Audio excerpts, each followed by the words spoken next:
കൊട്ടാരക്കര മഹാഗണപതി ക്ഷേത്ര പരിസരത്തെ ഭൂമി നഗരസഭയ്ക്ക് നൽകുന്നത് തടഞ്ഞ ഹൈക്കോടതി. ഹിന്ദു ഐക്യവേദിയുടെ ഹർജിയിലാണ് നടപടി. ക്ഷേത്ര പരിസരത്തെ 31.8 സെന്റ് ഭൂമി വാർഷിക വാടകയ്ക്ക് പാട്ടത്തിന് നൽകാനായിരുന്നു റവന്യൂ വകുപ്പിന്റെ ശ്രമം.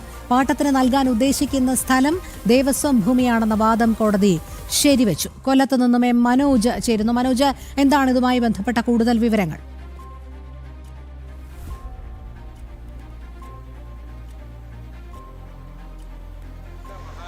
ക്ഷേത്രത്തിന് മുൻപിലുള്ള ഭൂമിയാണ്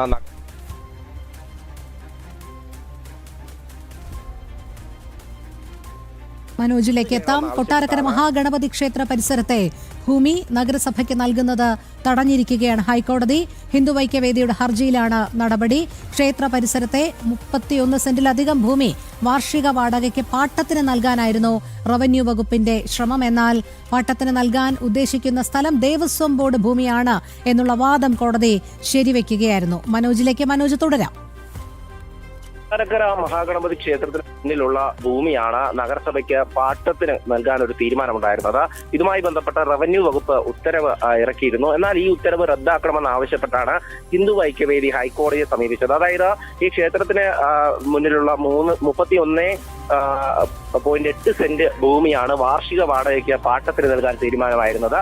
ഒരു സാംസ്കാരിക നിലയത്തിലെന്ന പേരിലാണ് ഇത് പാട്ടത്തിന് നൽകാനുള്ള തീരുമാനമുണ്ടായിരുന്നത്. എന്നാൽ ഇത് ക്ഷേത്രഭൂമിയാണെന്ന് ചൂണ്ടിക്കാണിച്ച് തന്നെയാണ് ഹിന്ദു ഐക്യവേദി ഹൈക്കോടതിയെ സമീപിച്ചത്. 1922 മുതൽ ഈ ഭൂമി ദേവസ്വത്തിന്റെ കൈവശമുണ്ട് എന്നുള്ളതാണ് ഹിന്ദു ഐക്യവേദി ചൂണ്ടിക്കാണിച്ചത്. ഇക്കാര്യം കോടതി ശരിവെച്ചുകൊണ്ട് തന്നെയാണ് ഈ ഇടക്കാല ഉത്തരവ് ഇറക്കിയത്. അതായത് ഈ തീരുമാനം തടഞ്ഞുകൊണ്ടാണ് ഹൈക്കോടതിയുടെ നടപടി. ഇതുമായി ബന്ധപ്പെട്ട സർക്കാരിനോടും കൊട്ടാരക്കര മുനിസിപ്പാലിറ്റിയോടും ദേവസ്വം ബോർഡിനോടും കോടതി വിശദീകരണം ആവശ്യപ്പെട്ടിട്ടുണ്ട്. ഈ ഹർജി വീണ്ടും മെയ് 19 പരിഗണിക്കുക. അതായത് ക്ഷേത്രഭൂമി ഉണ്ടായിരുന്നത് 97 സെന്റ് നേരത്തെ ഉണ്ടായിരുന്നു. ഇതുമായി ബന്ധപ്പെട്ട പല കയ്യേറ്റങ്ങളും നടന്നിരുന്നു.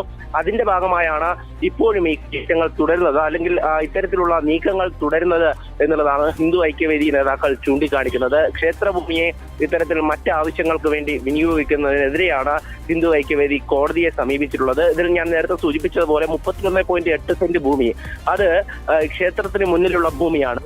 കാലകാലങ്ങളായി ക്ഷേത്രവുമായി ബന്ധപ്പെട്ട ചടങ്ങുകൾ നടക്കുന്ന ഒരു ഭൂമിയും കൂടെയാണ്. അതുകൊണ്ട് തന്നെ ക്ഷേത്രഭൂമിയായി കണക്കാക്കി തന്നെയാണ് ഈ ഹിന്ദു ഐക്യവേദി ഇതുമായി ബന്ധപ്പെട്ട രേഖകളടക്കം കോടതിയിൽ സമർപ്പിച്ചത്. എന്തായാലും ഇക്കാര്യം കോടതിയും പരിശോധിക്കുന്നുണ്ട്. ഇതുമായി ബന്ധപ്പെട്ട മറ്റ് നടപടികൾ കൂടെ ഇനി വരും ദിവസങ്ങളിൽ ഉണ്ടാകും. എന്തായാലും ഹിന്ദു ഐക്യവേദി ഇത്തരത്തിൽ സർക്കാരിന്റെയും റവന്യൂ വകുപ്പിന്റെയും ഒക്കെ ഈ നീക്കത്തിനെതിരെ ശക്തമായിട്ടുള്ള നിലപാടാണ് സ്വീകരിച്ചിട്ടുള്ളത്. ഇതുമായി ബന്ധപ്പെട്ട നിയമപരമായി പോരാടാൻ തന്നെയാണ് ഹിന്ദു ഐക്യവേദിയുടെ തീരുമാനം. ശരി, മനോജാണ് വിവരങ്ങൾ നൽകിയത്.